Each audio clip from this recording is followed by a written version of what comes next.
Pues me gustaría que si pudiéramos abrir nuestras Biblias en Marcos capítulo 2. Antes de empezar de lleno el sermón, me gustaría hacer una pequeña recapitular, no, porque no vamos a recapitular todo el capítulo 1, pero sí explicar un poquito dónde estamos. En cuanto a la serie de Marcos, si os acordáis, la empezó nuestro querido hermano Daniel Bartolomé. Luego hubo un pequeño sermón que lo hizo Jonatán, que vino de Sevilla con Miriam. Y ahora seguimos con Marcos capítulo 2 y se expondrá del versículo 13 al 17. Pero a grandes rasgos, me gustaría antes de entrar de lleno explicar un poquito dónde nos encontramos, ¿no? Si tenéis vuestras Biblias abiertas, podéis ver en el capítulo 2, del versículo 1 al versículo 12, hay este encuentro de Jesús con el paralítico y esta interacción con los fariseos que cuestionan a Cristo en su corazón pensando, ¿quién es este que perdona los pecados? Pasamos a la siguiente sección, si tenéis vuestras Biblias abiertas, del versículo 13 al versículo 17, que es lo que nos toca hoy, que es el llamamiento de Leví, y también una interacción con los fariseos, que le dicen, ¿qué hace este señor, qué hace este rabí, este maestro comiendo con gente pecadora y recaudadores de impuestos? Si os fijáis también, con vuestras Biblias abiertas aquí, el versículo del versículo 18 al 22, creo que la gran mayoría de Biblias ya está dividida así. Ahí la pregunta de los discípulos de Juan y los discípulos de los fariseos, otra vez preguntando amablemente, ¿por qué tus discípulos no ayunan? Y la siguiente sección del versículo 18 al 22, del 23 al 28, otra interacción cuando los discípulos de Cristo pasan por el camino, se encuentran un poquito de trigo, lo recogen con la mano y otra vez los fariseos preguntan, pero el día de Sabbat, ¿qué hacen esta gente? ¿Cómo es ilícito el día de Sabbat coger trigo y coger alimentos del campo? Y luego ya en el capítulo 3, del versículo 1 al 6, otra interacción con los fariseos, y es cuando en el día de Sabbat pues hay un hombre con la mano seca, si os acordáis, y pregunta a Cristo, ¿qué es mejor el día de Sabbat, sanar o no sanar, hacer el bien o hacer el mal? A ti te digo, levanta la mano, y sanó. Y Marcos es bastante intencional en esta sección, o en estas secciones, 5 historias que hemos dicho, está relatando enseñanzas, cosas cotidianas, Jesús paseando con los discípulos en el campo, pero está hablando específicamente de interacciones o algo pasa en cuanto a los fariseos que cuestionan, murmuran, atacan su autoridad, es lícito, tus discípulos ayunan, y van directamente en las 5 secciones que hemos visto, tanto sanar como pasear por el campo, como se acercan y preguntan en cuanto al ayuno. Vemos 5 interacciones. Y hoy nos encontramos en la segunda interacción, que es del versículo 13 al 17. Y como ya se leyó el texto, pues no vamos a leerlo otra vez, simplemente mencionaros que este texto se podría, el versículo 13 al versículo 14, separarlo en la primera sección, y así lo haremos en el sermón, y del versículo 15 al versículo 17, la segunda sección del pasaje. Así que antes de entrar ya con la introducción y con todo, pues, si me permitís, oraré por su palabra y por nuestros corazones para que su palabra sea la que nos edifique y nos santifique. Padre, te damos gracias por tu palabra, otra vez te damos gracias por escuchar tu palabra expuesta.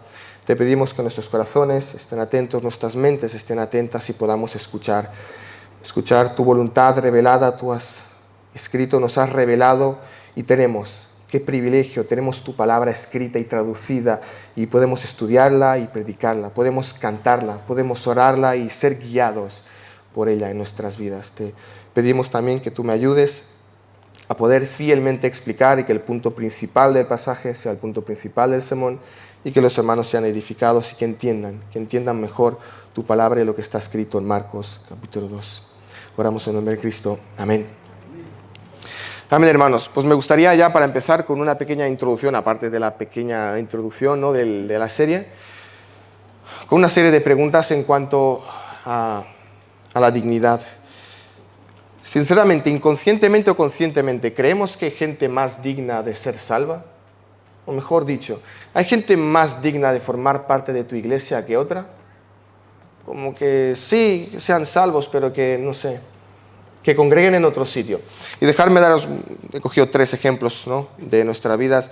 Gente con un trasfondo que nos choca bastante, ¿no? Gente que es, yo qué sé, ladrón, asesinos o que está muy de moda, gente con un trasfondo LGTBI, que vengan a nuestra iglesia, que congreguen, que escuchen, que quieran bautizarse y luego, sabiendo nosotros quiénes eran y el trasfondo que tienen, ¿sentirías cierta incomodidad sabiendo que esos son miembros de tu iglesia?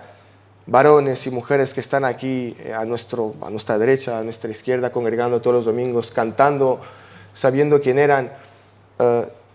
¿Te sentirías incómodo o molesto por gente con un trasfondo de su vida anterior muy, muy vulgar o muy llamativo? Pasemos ya a la siguiente categoría. ¿Te sentirías incómodo si de repente viniesen aquí 20 familias rumanas o búlgaros y de repente aquí todo el mundo fuese, no sé, o que viniese un montón de latinos y dentro de Latinoamérica, pues tú sabes un poquito más, yo qué sé, lleno de peruanos aquí o lleno de argentinos?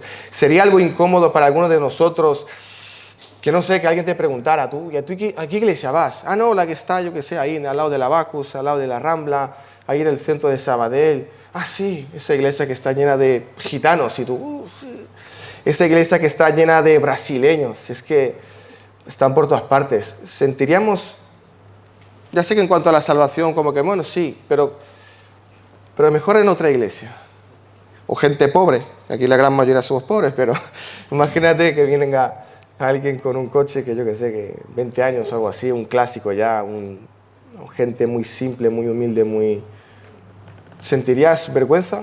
Si tu familia viniese a visitar la iglesia donde tú congregas, ¿te daría vergüenza algún hermano o alguna hermana? ¿Te sentirías incómodo al ver a alguno o a otro?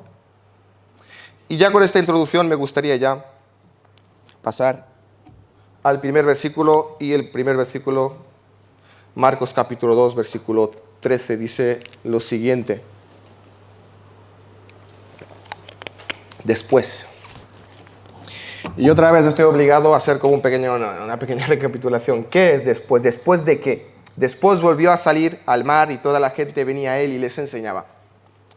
¿Qué vimos en el sermón anterior? Ya sé que muchos, bueno, algunos no estabais en la serie de Daniel, que Daniel hizo, de Marcos, y algunos que estábamos, pues puede que no nos acordemos, pero ¿qué vimos en el capítulo anterior? Como, rápidamente. Está Cristo enseñando y se mete en una casa, hay tanta gente que le sigue que no entran en la casa, que ya en la casa están como están, no pueden entrar más en la casa, y hay unos amigos que tienen a un amigo paralítico y quieren sanarle, quieren llevarle a Jesús. Abren el techo, bajan a Jesús y, por la sorpresa de todos, Jesús lo que dice, pues tus pecados te son perdonados. Los fariseos ya empiezan a pensar en sus corazones, pero ¿quién es este? Blasfemia. Solo Dios puede perdonar, pero ¿cómo se atreve? Y Jesús, sabiéndole lo que tenía en el corazón, les dice, bueno, para que veáis que es verdad lo que digo, que sus pecados les son perdonados, para que veáis que Jehová está de mi lado y lo que digo no es mío, sino es del Padre, de Dios, pues le dice, levanta tu lecho y anda, y le sanó. Demostró físicamente, demostró a través del poder, demostró a través de hacer milagros que realmente los fariseos tenían razón, que solamente Dios puede perdonar pecados. ¿Y qué hizo Cristo? Perdonar pecados. Por lo tanto, Cristo les está demostrando físicamente, les está explicando y les está demostrando que el Hijo del Hombre tiene potestad en la tierra de perdonar pecados. Y la gente se quedó, wow. Luego dice al final de los versículos, al final de la sección, ¿no?, el versículo 11 y 12, que la gente se quedó maravillada. O sea, la gente habló, nunca hemos visto algo así, esto es impresionante, es increíble. Y la esperanza que se despertó en muchos corazones. Este Señor no solamente libera, este rabí, no solamente libera endemoniados, no solamente sana enfermos, no solamente multiplica panes y peces, sino que puede perdonar pecados. Él tiene la potestad, Él tiene la jurisdicción, Él tiene el poder, Él tiene la capacidad, Él es juez. Pero solamente Dios es juez, Cristo es Dios. Después de esto, con estas cosas en mente, que los fariseos se quedaron atónitos y luego murmuraron, pero tenía razón, solamente Dios puede perdonar pecados. Después de demostrar quién es y de lo que es capaz de perdonar pecados, de restaurar su relación con Dios el Padre, después de estas cosas, Cristo salió al mar con un objetivo de enseñar a la gente. Salió al mar con el objetivo de explicar a la multitud de hombres y de personas qué es el reino de Dios, cómo son los ciudadanos del reino de Dios, cuál es la voluntad del Padre, cuál es el carácter del Padre, enseñando a la gente. ¿Y por qué se fue al mar? Se fue al mar porque ya las casas no cabían. Ya en las casas el número de personas era limitado. Salió a un sitio público, al aire libre, donde la multitud podía ser más grande o mucho más grande o muchísimo más grande, y la gente le oía hablar sobre el reino de los cielos. Y es ahí donde Cristo, después de sanar, lo que hace es dedicar su tiempo en enseñar la voluntad de Dios. En el pasaje anterior también hemos visto este matiz, porque curiosamente lo más obvio, si estás allí y está Jesús y has oído que hace milagros y hace liberaciones y sabes quién es, lo más lógico al ver un paralítico es que sana al paralítico. Pero Cristo tenía otra prioridad. También sanó al paralítico, pero tenía otra prioridad. Y su prioridad primera era hablar y traer el reino de los cielos, llevar a la gente a Jehová y restaurar su relación con Dios el Padre. Que sí, que sanó, multiplicó panes, se liberó endemoniados. Pero la prioridad de Cristo, y nos quedamos, ¿no? Y vemos esto también en el pasaje que estamos exponiendo, el versículo 13, después volvió a salir al mar y toda la gente venía a él y les enseñaba indiscriminadamente a todo aquel que venía tras él y que venía a él, ya sean por motivos diversos, él dedicaba su tiempo y les enseñaba. Esa era la prioridad de Cristo. Y ya como primera aplicación, en cuanto a nosotros, reflejamos nosotros esa mentalidad, reflejamos ese deseo en cuanto primeramente, por encima de todo, cuando pedimos, cuando oramos unos por otros o por nosotros mismos, oramos primeramente o con más fervor por nuestros pecados, por nuestra relación con el Padre, por nuestra santificación, oramos más fervientemente por aquellas cosas de este mundo. Repito, Cristo sanó, Cristo libró endemoniados y Cristo se preocupó también por estas cosas. Pero primeramente lo que hizo fue restaurar esa relación con Dios el Padre, al paralítico, y vemos a Cristo invirtiendo su tiempo.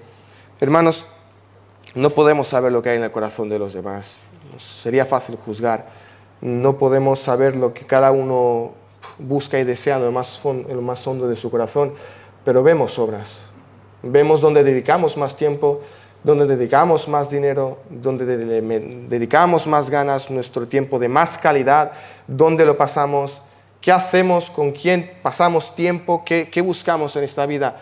No vemos lo que hay en el corazón de los demás, pero vemos lo que hablan, vemos lo que hacen y podemos decir mil verdades teológicas, igual que los fariseos. Podemos decir y saber muchísima Biblia, pero lo que hacemos se manifiesta durante 24 horas, día tras día. Lo que somos se manifiesta a través de lo que hacemos. Así que dejemos de engañarnos. ¿Realmente estamos buscando el reino de Dios por encima de todas las cosas? ¿Realmente somos discípulos? ¿Se ve físicamente, tangiblemente, a través de nuestro hablar, de nuestro hacer? Discípulos de Cristo nos suena como algo extraño y como algo nuevo testamentario, los discípulos de Cristo, los apóstoles, o discípulos de Cristo te suena como algo actual. ¿Lo estamos reflejando con fidelidad? Toda la gente venía, y esto es curioso, hermanos, meditando sobre este pasaje estamos hablando de Cristo, el creador del universo, bajando en medio de su creación, invierte su tiempo y pasa tiempo explicando y enseñando a gente que lo más probable es que no todos sabían leer ni escribir. Está hablando con pescadores, con gente del campo, está hablando con ganaderos, está hablando con fariseos, está hablando con escribas, está hablando también con recaudadores de impuestos, está hablando con gente, y lo que hace el creador del universo al venir aquí en carne y hueso es dedicar su tiempo a explicar y a hablar con la gente para revelar la voluntad de Dios. Y hermanos, si Cristo, y es así, es verdaderamente Dios, Él ha sido, es y será siempre el mismo. Y si su deseo cuando estuvo aquí en la tierra y su prioridad máxima era aquí de revelar la voluntad del Padre y revelar su reino, podemos decir ciertamente que Cristo sigue deseando lo mismo que deseó hace 2000 años cuando estuvo en la tierra. ¿Y qué deseó? Pues revelar el reino, revelar su obra, hablar sobre el reino, santificar a la gente, enseñar a la gente cómo entender las Escrituras correctamente, buscando que ellos se acerquen al Padre, buscando que ellos se acerquen a Dios, y sigue deseando lo mismo que deseó hace 2000 años, que la gente venga a restaurar esa relación con Dios el Padre a través del Hijo, y que obtengan la vida eterna, y que se arrepientan, y que crean, porque Él es, ha sido, es y será el mismo. Y no nos equivocaremos al decir que Cristo sigue deseando que tú te acerques al reino de Dios por encima de tu deseo de acercarte al reino de Dios. Dios desea tu santidad y busca tu santidad por encima de tus ganas de buscar esa santidad. Porque si estamos aquí y si le estamos buscando y siguiendo, es porque primeramente Él nos desea y Él desea que le sigamos y busquemos su reino. Y vemos esto en cómo Cristo invierte su tiempo y cómo invierte su energía y cómo vive. Cosa cierta, sí que es verdad, que a pesar de que la multitud le sigue físicamente, no todos eran seguidores de Cristo. Muchos venían a Él, muchísimos, no cabían en las casas. Le seguían probablemente porque tenían familiares endemoniados, porque pasaban por una mala época en cuanto a lo económico, porque Cristo multiplicaba panes y peces, porque Cristo sanaba. Le seguían porque querían ser libres de Roma y por fin ha llegado el que nos hará libres del Imperio Romano y no tendremos que pagar impuestos y no tendremos que ser vasallos ni estar bajo el mandato de Roma. Le seguían por diferentes motivos. Y a pesar de que la gente le seguía, no toda la gente que seguía a Cristo eran seguidores de Cristo. No toda la gente que venía tras Él le seguía verdaderamente ni eran sus discípulos.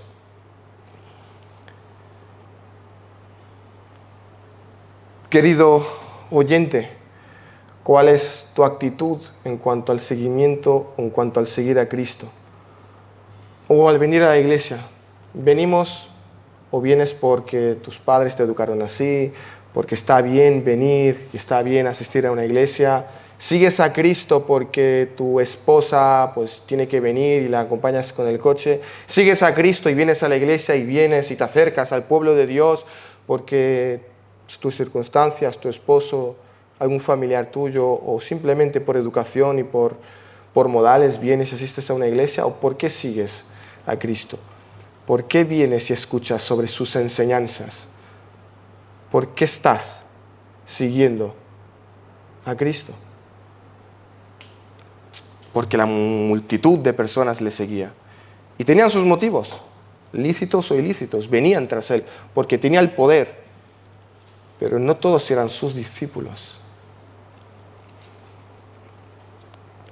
Y aquí vemos a Marcos bastante intencional, hablándonos en el versículo 13, si os fijáis, hablando de la multitud y luego de venir a Cristo. Pero en el versículo 14, en contraposición, vemos al seguir a Cristo y habla de una persona.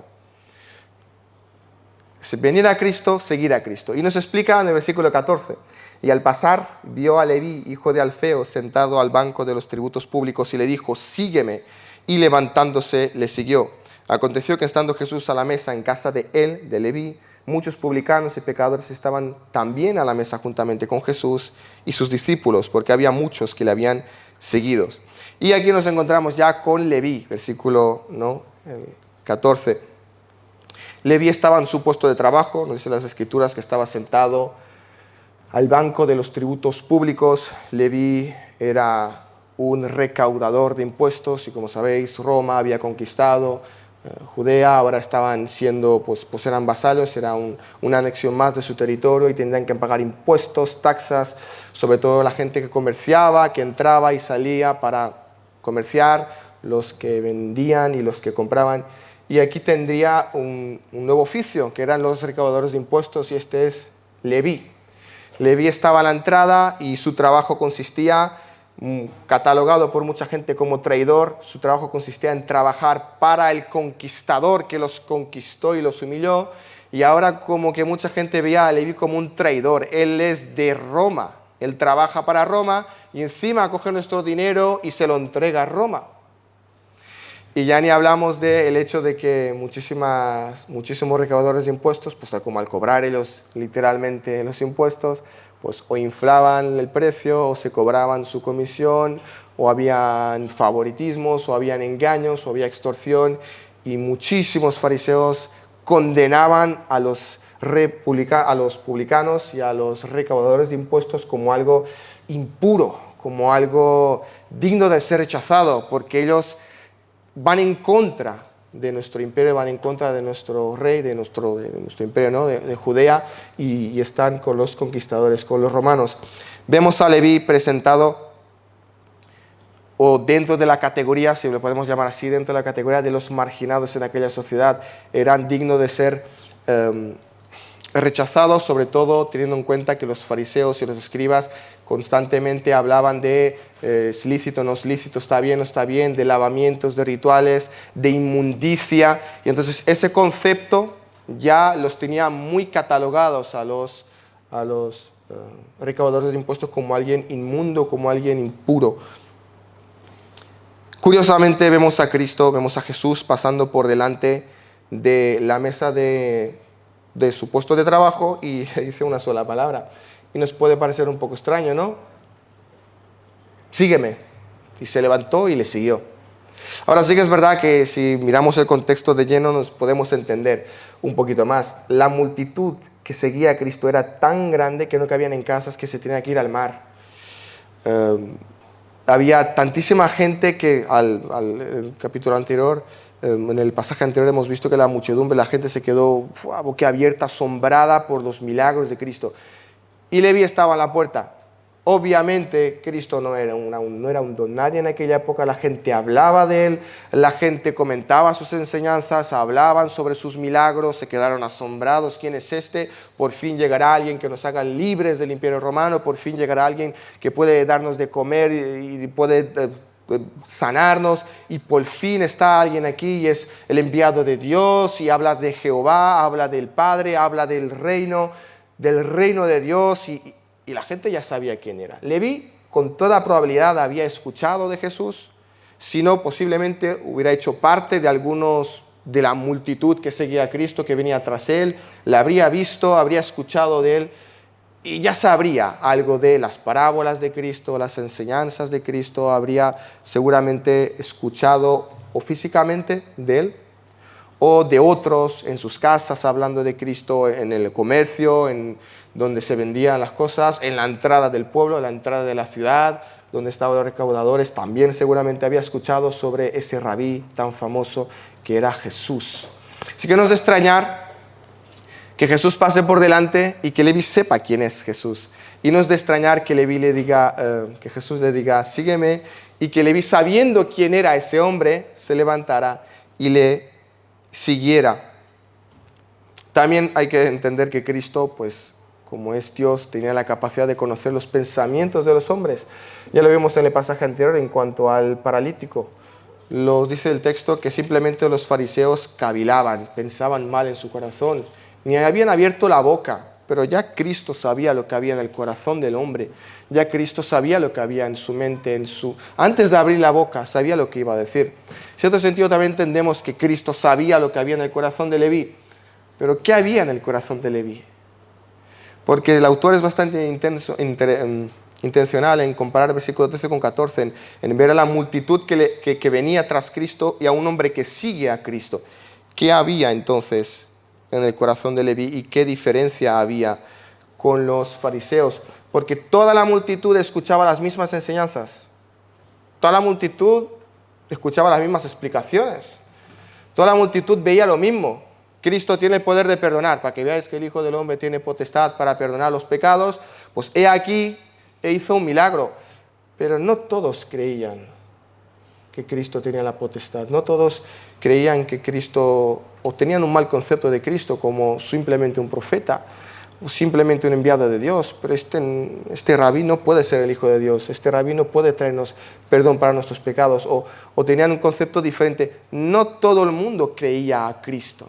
Leví escuchó lo mismo que los fariseos, vio lo mismo que los fariseos y creyó que Cristo podía traerle el perdón de sus pecados. Vemos el texto, nos dice que Leví le dijo, levántate, y levantándose le siguió. En Lucas y en Mateo nos hablan del mismo relato y especifica, y quiero destacar un poquito, nos especifica, nos dice un poquito el Lucas capítulo 5, versículo 28, y dejándolo todo, se levantó y lo siguió.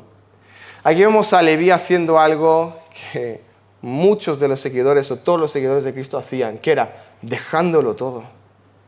Leví estaba en su puesto de trabajo. Leví tenía un buen puesto de trabajo. La gran mayoría de recaudadores de impuestos, como tenían acceso a la bolsa de dinero, pues metían mano a la bolsa de dinero. Leví era un pecador como los demás, pero vivía muy bien en cuanto a lo económico. Tenía un estilo de vida para su época, en comparación con todos los agricultores y pescadores y todo lo que había, bastante bien. Simplemente se sentaba en la mesa y cobraba el dinero a la gente. Leví, dejándolo todo a la invitación de Cristo, renunció a su puesto de trabajo, renunció ¿a qué? A aquello que le definía como hombre en la sociedad, como recaudador de impuestos. Aquellos pecados que todo el mundo sabía lo que hacían los recaudadores de impuestos. Él, dejándolo todo atrás, sabiendo que no podría volver. Y atentos, porque Juan, Pedro, Andrés, los que habían sido llamados de pescadores, dejar las redes y venir y seguirme, podían volver en cualquier momento a ser pescadores. Incluso después de la muerte de Cristo se fueron a pescar todos. Pero Leví no volvería. Leví, después de que fuera y abandonara su puesto de trabajo, después de que fuera y abandonara a toda la multitud de recaudadores, de marginados, de pecadores, de gente impura ceremonialmente, después de irse y seguir a Cristo, abandonando su antiguo estilo de vida, él no volvería a vivir como antes y no volvería a ser caracterizado como un recaudador de impuestos, como el publicano, como el pecador, porque Leví, dejándolo todo, se levantó y siguió a Cristo. Acto seguido, Leví, versículo 15, acto seguido, Leví invitó a Cristo estando sentado en la mesa con él, Jesús, con Leví. Y es interesante, también me serviré de Lucas. Lucas especifica que Leví le hizo un gran banquete en su casa. Y lo he mencionado porque para demostrar o para ver un poquito la alegría de Leví. ¿Por qué Leví hizo un banquete en su casa? ¿Qué había tanto de especial que alguien comiera en su casa? Porque viene un fariseo cualquiera, un fariseo importante, y no hay tal banquete. Leví, hermanos, experimentó algo que muchísimos de nosotros experimentamos, y fue la salvación, el gozo de la salvación. Leví, al abandonar su vida, el acto seguido ya fue, ven a mi casa. ¿A quién invitó Leví a su casa? Ya lo hemos aprendido en el pasaje anterior. Al que tiene la potestad en la tierra de perdonar pecados a los hombres. Leví estaba comiendo en la mesa con aquel que tiene el poder, la jurisdicción y la capacidad de traer vida eterna, de traer restauración con Dios el Padre. Leví estaba comiendo en la mesa con aquel que puede darle esa, o le ha dado, con aquel que le dio esa esperanza de perdón de pecados, porque Leví sabía cómo vivía. Tenía muy claro su situación espiritual en cuanto a los mandamientos de Dios, y tenía claro su situación y su relación con Jehová y su estilo de vida, que no era algo compatible. Y he aquí, viene el Salvador a nuestra casa y le invita a su casa y hace un gran banquete. Hermano, querida iglesia, ¿aún hay gozo en nuestros corazones al hablar del Evangelio? Cristo murió por nosotros. Es algo que nos hemos acostumbrado tanto y lo tenemos tan asumido y lo tenemos tan visto que muchas veces no despierta tanto agradecimiento como al principio. No despierta esa ilusión, esa sonrisa, y no despierta esa alegría que tanto nos caracterizaba al principio en nuestro caminar con Dios. El Salvador, el que puede traer salvación a tu alma, a nuestra alma, es Cristo, y la trajo, y ya somos salvos por pura gracia, por su vida, muerte y resurrección. Y qué gozo. Reflejamos nosotros lo mismo que hizo Leví. Cosa interesante, Leví no hizo una cena íntima, personal con Cristo a solas en su casa. Que venga Cristo a mi casa y que comamos entre cuatro ojos y que estemos los dos hablando.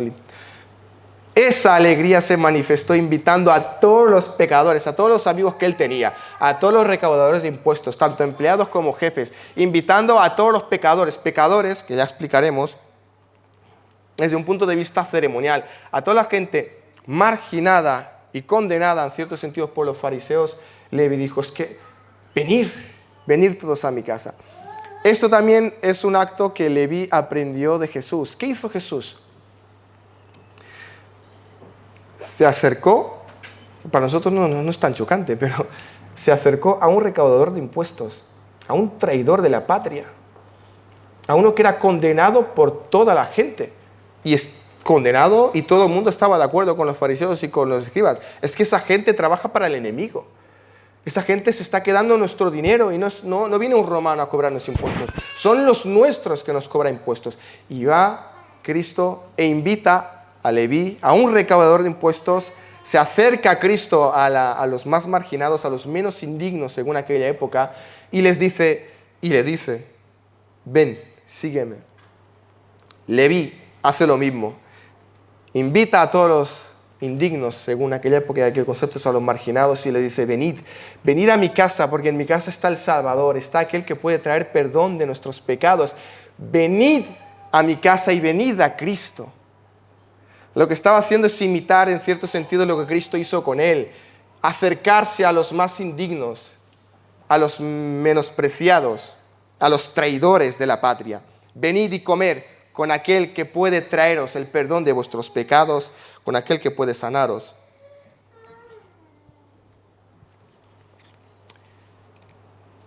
Hermanos, ¿no debería ser esta nuestra actitud? Predicar el Evangelio a los menos dignos, a los viles, a los que más te molestan en cierto sentido en cuanto a su pecado, a los más extravagantes. ¿No debería ser nuestro objetivo y nuestra actitud también no mostrar favoritismos en cuanto a la predicación del Evangelio? Predicar el Evangelio indiscriminadamente a todo hombre y a todo ser humano que venga y que siga a Cristo, que se arrepiente y que tenga fe. ¿No debería ser esta nuestra actitud?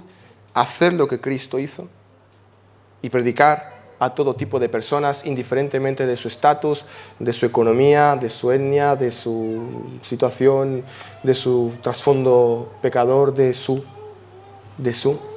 Indiscriminadamente no tendría que ser también esta nuestra actitud.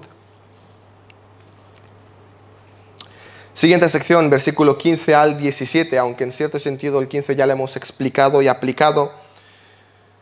Dice el texto, aconteció que estando Jesús a la mesa en casa de él, muchos publicanos y pecadores estaban también a la mesa juntamente con Jesús y sus discípulos, porque había muchos que le habían seguido. Y los escribas y los fariseos, viéndole comer con los publicanos y los pecadores, dijeron a los discípulos, ¿qué es esto? Que él come y bebe con los publicanos y pecadores. Al oír esto Jesús les dijo, no los sanos tienen necesidad de médico, sino los enfermos. No he venido a llamar a justos, sino a pecadores. Y ahora tendría que explicar un poquito el concepto de pecadores. Porque lo más obvio para nosotros es que Marcos, al relatar esto, hablase de y los fariseos, que eran unos pecadores, y de los publicanos, que eran unos pecadores también, y luego pecadores que eran pecadores. ¿Por qué habla como si fuera una categoría diferente? Como si fueran los recaudadores de impuestos y los pecadores, como si ellos no fueran pecadores. Porque aquí Marcos está hablando, o mejor dicho, en esa época tenían el concepto, sobre todo impuestos por los fariseos, de gente pecadora en el sentido de indigna o impura ceremonialmente. Uno que comía cerdo era igual de pecador que uno que mentía. Uno que no se lavaba las manos antes de comer era igual de pecador que uno que adulteraba. Porque para ellos el pecador era también aquel que ceremonialmente pues, era impuro. No respetaba los lavamientos, no respetaba los ritos en cuanto a ceremoniales o los ritos, las leyes civiles, o no respetaba algunos mandamientos tanto de la ley mosaica como también de los mandamientos que se transmitían oralmente, y los fariseos habían añadido y eran mandamientos humanos. Y según el juicio de Los fariseos, esa gente no es pura y es indigna y son pecadores. ¿Por qué son pecadores? Porque antes de comer nos han lavado las manos. Entonces, aquí en el relato, Marcos nos dice, nos habla, ¿no?, de recaudadores de impuestos y pecadores. Los pecadores en aquella época, en ese sentido, todos tendrían que ser catalogados como pecadores. Pero en este texto tenemos que tener eso en mente. Está hablando de gente impura ceremonialmente, gente indigna, gente que tú veías y decías, no, eso es impuro, tanto por una enfermedad, un leproso, tanto por sus diferentes, no sé, por tener una camisa de dos materiales diferentes o con coseduras porque no respetaba las leyes escritas. Entonces tenían ese concepto de gente impura, gente de menospreciar. No te acerques a ellos porque te contaminan a ti y te vuelves impuro juntamente con ellos. Y te contamina y ya formas parte de un pecador. ¿Qué merecían los pecadores según el juicio de los fariseos? Exterminación. Igual que si tienes una mancha aquí, pues si la puedes lavar bien y si no coges la camiseta y la tiras a la basura. Hay gente del pueblo de Dios, del pueblo de Israel, impura. Exterminación. Deberíamos alejarnos de ellos y que vivan fuera de la ciudad. Deberían no comer con ellos para no contagiarnos, no tener contacto, no hablarles, no acercarnos. Porque lo mejor es fuera, sacarlos de la ciudad y echarlos fuera. Y es algo que Cristo, es algo que los fariseos no entendían bien. Ya la revelación de Jehová, Dios, por ejemplo, Ezequiel 33:11. Diles, vivo yo, dice Jehová el Señor. No quiero la muerte del impío, sino que se vuelva el impío de su camino y que viva. Volveos de vuestros malos caminos. ¿Por qué moriréis, oh casa de Israel? ¿Qué reveló Dios sobre sí mismo? ¿Qué desea Dios? Pues que el pecador se arrepienta de sus pecados y si tiene pecados, que acuda a Jehová para lavar su ropa, para el perdón de sus pecados. No quiero, oh casa de Israel, que muráis, que desaparezcáis. Quiero que viváis. Para eso, venid a Jehová, arrepentíos, purificaos, santificaros. Y ese concepto los fariseos no lo tenían. Si hay un pecador en la ciudad, hay que sacarlo fuera, hay que lapidarlo, hay que exterminarlo, hay que sacarlo de en medio de nosotros para que no nos contagiemos con tanta impureza y con tanto pecado y sacarlo fuera. Por eso era algo, wow, que Jesús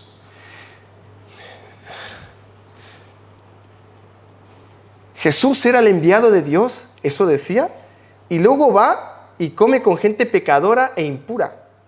Lógicamente se está contaminando según su juicio. ¿Cómo es posible que ese hombre que dice que viene de Dios y de Jehová y que hace la voluntad del Padre se acerque a gente y toque y hable y coma con gente así? Pero no, es que si luego esa gente se arrepiente, luego formará parte del reino de Dios y eso no nos conviene. Y los fariseos se quedaron como que, ¿qué hace Jesús con esa categoría de personas? Que se vaya con los fariseos, que se vaya al templo con los sumos sacerdotes, que tenga amigos y amistades, escribas, gente pura, gente digna. ¿Cómo va a rebajarse de tal manera? Y encima dice que el Padre le ha enviado. Es que es algo que para nosotros no choca tanto como para su cultura, pero ¿cómo es posible que ese hombre se acerque a gente pecadora? Esos deberían morir, ser exterminados. Mira, en el Nuevo Testamento a los discípulos les quedó bastante claro. Dice en Pedro capítulo 2, el Señor no retarda su promesa, según algunos la tienen por tardanza, sino que es paciente para con nosotros, no queriendo que ninguno perezca, sino que todos procedan al arrepentimiento. 1 Timoteo capítulo 2, Pablo escribió lo mismo, porque esto es bueno y agradable delante de Dios nuestro Salvador, el cual quiere que todos los hombres sean salvos y vengan al conocimiento de la verdad. Ese es el deseo de Dios. Y los fariseos estaban manifestando un deseo totalmente opuesto al que Cristo manifestaba. Y aquí vemos otra vez dos contrastes. ¿Qué actitud tienen los fariseos hacia los pecadores? ¿Y qué actitud tiene Cristo hacia los pecadores? ¿Quién refleja más la voluntad de Dios? ¿Cristo, lógicamente, o los fariseos? Porque ya estaba escrito, ya os leí, y en diferentes pasajes, ¿no?, del Antiguo Testamento esto estaba bastante claro. Los fariseos tenían un mal concepto de Dios el Padre, tenían una mala idea y Tenían un Dios, en cierto sentido, hecho a su imagen y semejanza. Yo es lo que haría, por lo tanto, es lo que Dios haría. ¿Qué? Alejarse de esos pecadores y exterminarlos. Sacarlos fuera de medio de nosotros. Hermanos, los escribas deseaban la muerte del pecador.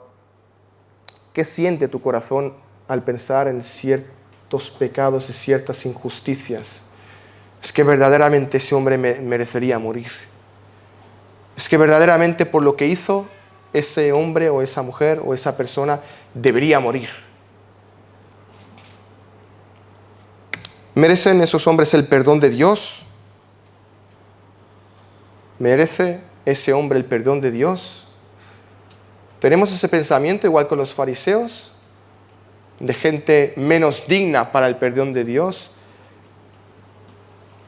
Por lo que hicieron, que paguen, que mueran. Porque en el caso contrario de que se arrepientan, al final serán salvos y al final me los encontraré en el cielo y al final serán parte de mi iglesia y al final tendré que aguantarle y estar con él. Y esa idea no me gusta. Mejor fuera.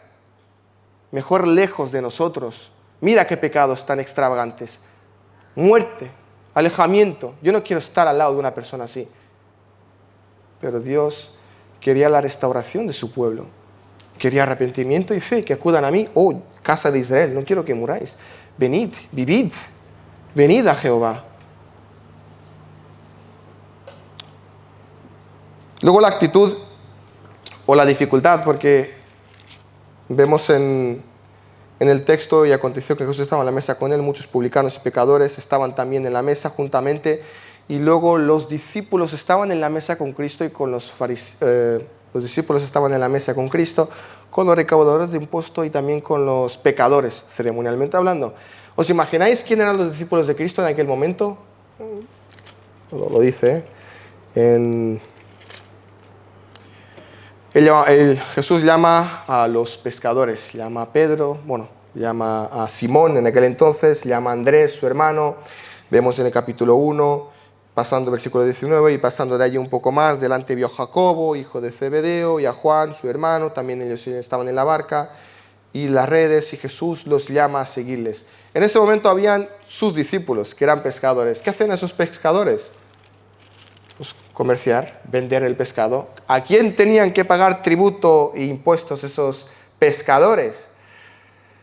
Pues a esa gente de allí, a los que estaban en la banca de los tributos públicos, a Leví y a sus amigos. ¿Y qué hacía Leví cuando tenía un cumpleaños de un primo? Pues ahora el impuesto son 6 euros, ya no son 4. Y luego el impuesto son 4 otra vez. Y luego veía a los recaudadores de impuestos como alguna y se aprovechaba de su situación. Y esa gente, esos discípulos, que eran pescadores, comerciantes, que negociaban, que vendían, sabían quién eran esas personas. Y ahora Cristo les invita a comer a la mesa con esos recaudadores de impuestos. Y esa misma lección que Cristo quiere enseñar a los fariseos y quiere enseñar a Leví, y Leví la puso en práctica, le enseña a los discípulos que acercarse a los menos indignos, por mucho que te han robado en el pasado, les debes predicar el Evangelio, les debes invitar a seguir a Jehová, porque la voluntad del Padre es esta, que no muráis y que viváis. Arrepentidos, venid a Jehová. Y eso lo tenemos que hacer indiferentemente de la persona, indiferentemente de lo que haya hecho o lo que no haya hecho. Somos responsables de mostrar la misma actitud, de no hacer acepción de personas en cuanto al invitar a la gente a acercarse a Jesús. Venid a Cristo. Venid a Cristo. Y no era algo, supongo que no era tarea fácil para Simón, para Andrés, comer al lado de Leví, ver que Leví fue invitado personalmente por Jesús a ser discípulo, sabiendo quiénes eran.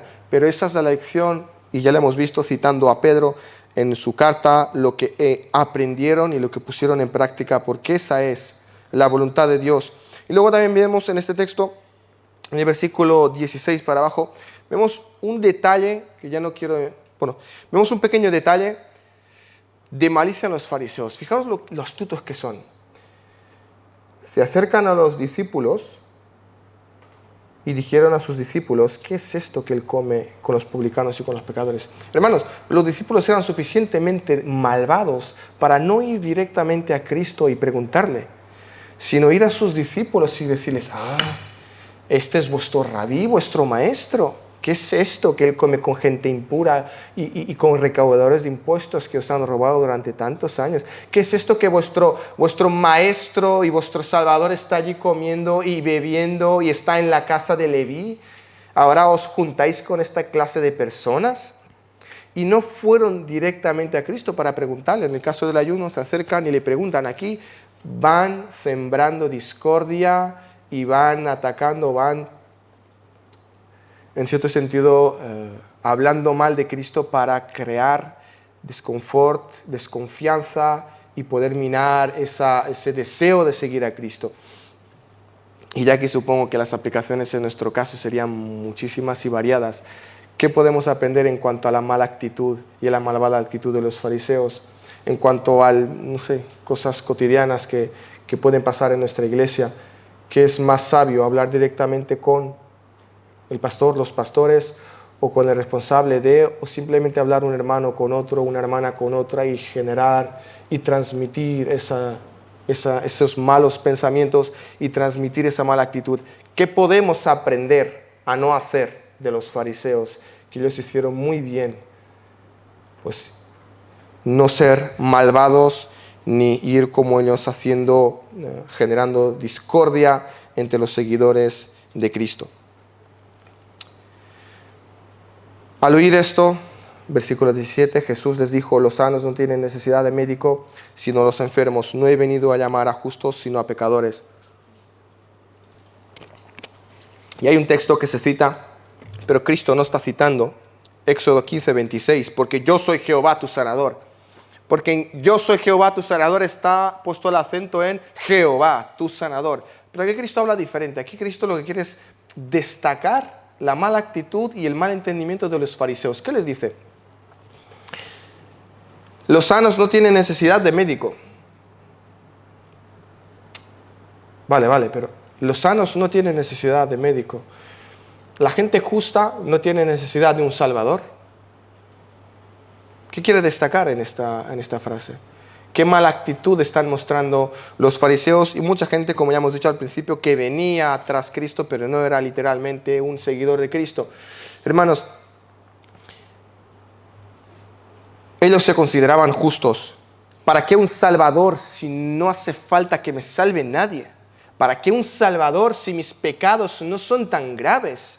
¿Para qué un salvador y misericordias a mi persona si yo no he hecho nada malo en mi vida? O sea, bueno, pero yo no he hecho... mira a otros lo malos que son. Esos merecerían estar allí todo el día sentados allí en un espacio público y están cobrando impuestos. Esos deberían ser castigados por Jehová. Hay un montón de pecadores impuros ceremonialmente que no se lavan sus manos, que no sé, tienen vestidos que no son conforme a la ley, que tienen... hay ritos que ellos no siguen, que están dando un paseo el otro día por el campo y cogían trigo para comer. O sea, el día de Sabbat estaban trabajando. Esa gente es verdaderamente digna para ser castigada por Jehová. Pero nosotros no nos hace falta un médico. Y Cristo lo que les dice, que los que tienen necesidad de médicos son los enfermos y los justos de un Salvador. He aquí a los publicanos. He aquí a los recaudadores de impuestos. He aquí a los pecadores impuros ceremonialmente. He aquí ellos. Ellos ven algo. ¿Qué ven? Ellos ven su necesidad de un médico.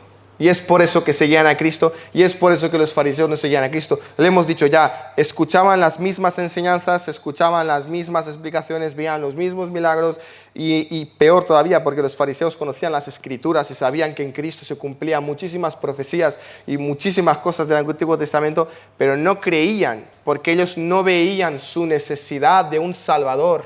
Nosotros queremos dominar Roma, queremos conquistar Roma, nosotros tenemos nuestros objetivos y queremos algo, pero que seamos libres del pecado. ¿Qué es eso para un fariseo? ¿Qué es eso? Nosotros somos dos fariseos, gente pura, gente digna, gente que te puedes juntar con ella y no te vuelves impuro, pero esos pecadores, comer con esos. Hermanos, algo que ellos no entendían y espero que nosotros seguramente aquellos, su pueblo, ya entendimos desde un buen principio. necesitamos un Salvador porque no somos justos. Necesitamos un Salvador que nos salve de nosotros mismos, de nuestro propio pecado, de nuestros pensamientos. Y vino Cristo y nos salvó y nos hizo libres, no de Roma, nos hizo libres de nuestro pecado y ya no estamos bajo el dominio ya no somos amigos del mundo, ahora luchamos contra las enseñanzas del mundo, luchamos contra nuestros pecados. Fijaros que Cristo ya no habla de recaudadores de impuestos y pecadores. Cristo habla de pecadores ya. No, habla de justos y pecadores. Y ahí estábamos todos en aquella categoría y seguimos estando. Indignos somos, pero Él nos hizo justos. Ya no hay gente impura ceremonialmente ni recaudadores. Todos somos pecadores. Ahí se metían los fariseos, los escribas, ahí metían todos los pecadores. Es lo que somos y necesitamos un Salvador.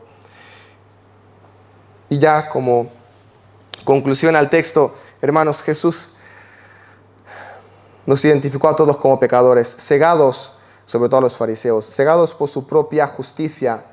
Los líderes religiosos no quisieron reconocer su verdadera condición espiritual. Aferrándose a la noción de que eran justos, negaron su necesidad de un Salvador y posteriormente rechazaron al Mesías y lo crucificaron.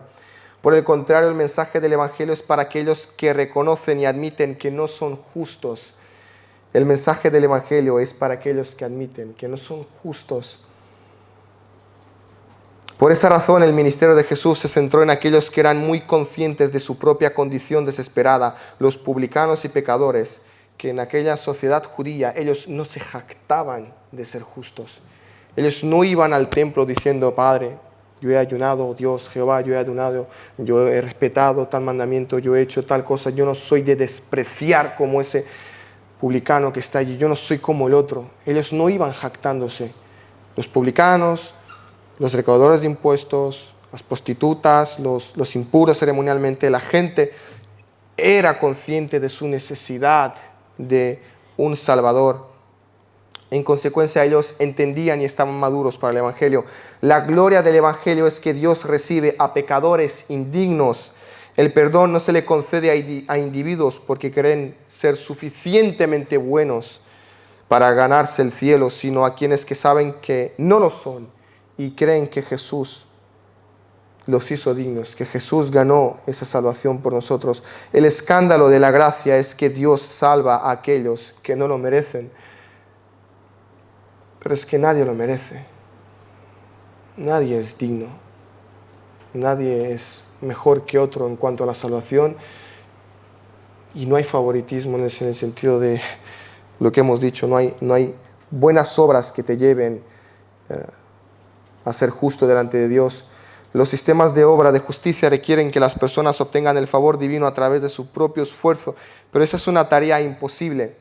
El verdadero evangelio declara que los pecadores no pueden hacer nada para merecerse el cielo, para merecerse la salvación. No podemos hacer nada para ganarnos la vida eterna. Lo único que podemos hacer es clamar por misericordia y por gracia, y Él nos salvará. Clamarle a Él, porque Él puede salvarnos. El reino de la salvación abre sus puertas a aquellos que lloran por sus pecados y están hambrientos y sedientos de la justicia, que saben que no poseen. Y hermanos, en el pasaje anterior hemos visto, ¿no?, en el paralítico, hemos visto que Cristo tiene la potestad de perdonar pecados a los hombres. En este texto hemos visto el alcance de ese perdón, porque era muy probable que los fariseos dijeran, sí, salvos algunos fariseos, salvos gente que se ha mantenido limpia delante de Jehová, salvos aquellos que según los lavamientos y los ritos pues son puros y salvos algunos de... No, el alcance de la salvación es hasta los más indignos, hasta los más dignos de ser rechazados y condenados, hasta aquellos es su gracia. En el pasaje anterior vimos que Él tiene poder para perdonar los pecados y en este vemos el alcance de su gracia, que es hasta los más indignos.